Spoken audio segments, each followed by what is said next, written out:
എല്ലാ പ്രേക്ഷകർക്കും പുതിയൊരു വീഡിയോയിലേക്ക് സ്വാഗതം. വിഷു റിലീസായിട്ട് കേരള ബോക്സ് ഓഫീസിൽ റിലീസ് ചെയ്യപ്പെട്ട പ്രധാനപ്പെട്ട 3 മലയാള സിനിമകൾ വിജയകരമായിട്ട് ഇന്ന് 6 ദിവസങ്ങൾ തിയേറ്ററിൽ പിന്നിടാൻ ഒരുങ്ങുകയാണ്.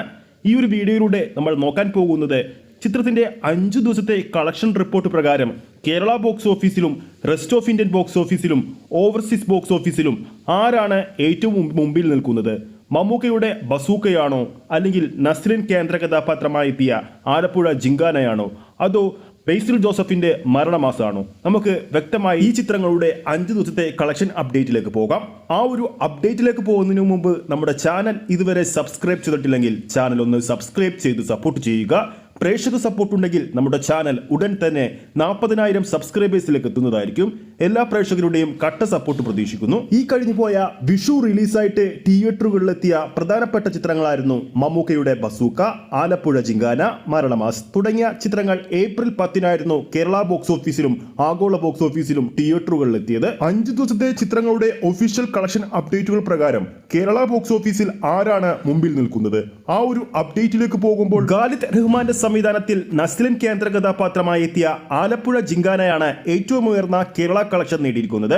5 ദിവസങ്ങൾ കൊണ്ട് കേരള ബോക്സ് ഓഫീസിൽ 15,80,00,000 രൂപയാണ് ചിത്രം സ്വന്തമാക്കിയിരിക്കുന്നത്.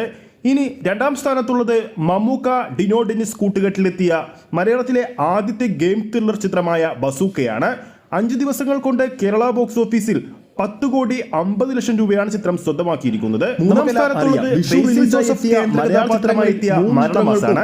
കേരള ബോക്സ് ഓഫീസിൽ 5 ദിവസങ്ങൾ കൊണ്ട് 6,22,00,000 രൂപയാണ് മരണമാസ് സ്വന്തമാക്കിയിരിക്കുന്നത്. ജിങ്കാനക്കും ലഭിച്ചതിനേക്കാൾ ഏറ്റവും കൂടുതൽ ഡീഗ്രേഡിംഗ് നടന്ന ചിത്രമായിരുന്നു മമ്മൂക്കയുടെ മരണമാസ്. എന്നിട്ട് പോലും ചിത്രത്തിന് മികച്ചൊരു കളക്ഷൻ ആദ്യ വീക്കെൻഡിൽ തന്നെ ചിത്രത്തിന് ബോക്സ് ഓഫീസിൽ നിന്നും സ്വന്തമാക്കാൻ സാധിച്ചിരുന്നു. ഇനി 5 ദിവസങ്ങൾ കൊണ്ട് റെസ്റ്റ് ഓഫ് ഇന്ത്യൻ ബോക്സ് ഓഫീസിൽ ഏത് ചിത്രമാണ് മുമ്പിൽ നിൽക്കുന്നത്? അവിടെയും ആലപ്പുഴ ജിങ്കാന തന്നെയാണ് മുന്നിൽ നിൽക്കുന്നത്. 3,10,00,000 രൂപയാണ് 5 ദിവസങ്ങൾ കൊണ്ട് ആലപ്പുഴ ജിങ്കാന സ്വന്തമാക്കിയിരിക്കുന്നത്. രണ്ടാം സ്ഥാനത്തും മമ്മൂക്ക ചിത്രം തന്നെയാണ്. ബസൂക്ക 1,50,00,000 രൂപയാണ് 5 ദിവസങ്ങൾ കൊണ്ട് സ്വന്തമാക്കിയിരിക്കുന്നത്. റിപ്പോർട്ടുകൾ പ്രകാരം ബേസിൽ ജോസഫിന്റെ മരണമാസ് 1,05,00,000 രൂപ സ്വന്തമാക്കി കഴിഞ്ഞു റെസ്റ്റ് ഓഫ് ഇന്ത്യയിൽ നിന്നും. ഇനി 5 ദിവസങ്ങൾ പിന്നിടുമ്പോൾ ഓവർസീസ് ബോക്സ് ഓഫീസിൽ ആരാണ് മുമ്പിൽ നിൽക്കുന്നത്? കിട്ടുന്ന റിപ്പോർട്ടുകൾ പ്രകാരം അവിടെയും ആലപ്പുഴ ജിങ്കാന തന്നെയാണ് ഒന്നാം സ്ഥാനത്തുള്ളത്. 12,10,00,000 രൂപയാണ് ചിത്രത്തിന്റെ ഓവർസീസ് കളക്ഷനിലൂടെ ചിത്രം അവിടെ നേടിയിരിക്കുന്നത്.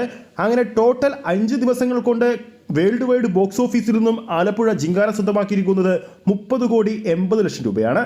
രണ്ടാം സ്ഥാനത്തുള്ളതും ഓവർസീസിൽ മമ്മൂക്ക ചിത്രം തന്നെയാണ്. 9 കോടി രൂപയോളമാണ് 5 ദിവസങ്ങൾ കൊണ്ട് ഓവർസീസ് ബോക്സ് ഓഫീസിൽ ബസൂക്ക സ്വന്തമാക്കിയിരിക്കുന്നത്. അങ്ങനെ ടോട്ടൽ 5 ദിവസങ്ങൾ കൊണ്ട് ആഗോള ബോക്സ് ഓഫീസിൽ നിന്നും ബസൂക്ക 21 കോടി രൂപ സ്വന്തമാക്കി വിഷു റിലീസായി എത്തിയ ചിത്രങ്ങളിൽ രണ്ടാം സ്ഥാനത്താണ് ഇപ്പോൾ നിലകൊള്ളുന്നത്. ബേസിൽ ജോസഫിന്റെ ഓവർസീസ് ബോക്സ് ഓഫീസിൽ മരണമാസ് നേടിയിരിക്കുന്നത് 5 ദിവസങ്ങൾ കൊണ്ട് ഏകദേശം 2,95,00,000 രൂപയാണ്. അങ്ങനെ ടോട്ടൽ 5 ദിവസങ്ങൾ കൊണ്ട് ആഗോള ബോക്സ് ഓഫീസിൽ നിന്നും മരണമാസം സ്വന്തമാക്കിയിരിക്കുന്നത് 10,22,00,000 രൂപയാണ്. ഈ ഒരു വീഡിയോയിലൂടെ വിഷു റിലീസായി എത്തിയ 5 സിനിമകളുടെ ബോക്സ് ഓഫീസ് ഡാറ്റ മാത്രമാണ് നമ്മുടെ പ്രേക്ഷകരിൽ എത്തിച്ചിരിക്കുന്നത്. വിഷു റിലീസായി എത്തിയ ചിത്രങ്ങളെല്ലാം തന്നെ പോസിറ്റീവ് റെസ്പോൺസോട് കൂടി തന്നെ തിയേറ്ററുകളിൽ മുന്നേറുകയാണ്. അതുകൊണ്ട് തന്നെ സിനിമാ പ്രേമികളുടെ ഇഷ്ടം തോന്നിയ സിനിമകൾ തിയേറ്ററിൽ തന്നെ പോയി കണ്ട് ആസ്വദിക്കാവുന്നതാണ്. അപ്പോൾ നമ്മുടെ പ്രേക്ഷകരുടെ അഭിപ്രായത്തിൽ വിഷു റിലീസായി എത്തിയ മലയാള ചിത്രങ്ങളിൽ നമ്മുടെ പ്രേക്ഷകരുടെ ആദ്യ ചോയ്സ് ഏത് ചിത്രമായിരുന്നു എന്ന് താഴെ കമന്റ് ചെയ്യാവുന്നതാണ്. വീഡിയോ ഇഷ്ടപ്പെട്ടെങ്കിൽ വീഡിയോ ലൈക്ക് ചെയ്യാനും ചാനൽ സബ്സ്ക്രൈബ് ചെയ്യുന്ന കാര്യം വീണ്ടും ഓർമ്മിപ്പിക്കുന്നു. ഫേസ്ബുക്ക് പേജിലൂടെയാണ് ഈ ഒരു വീഡിയോ കാണുന്നെങ്കിൽ ഫേസ്ബുക്ക് പേജ് ഫോളോ ചെയ്യുക. അടുത്തൊരു അപ്ഡേറ്റുമായി നമുക്ക് വീണ്ടും കാണാം.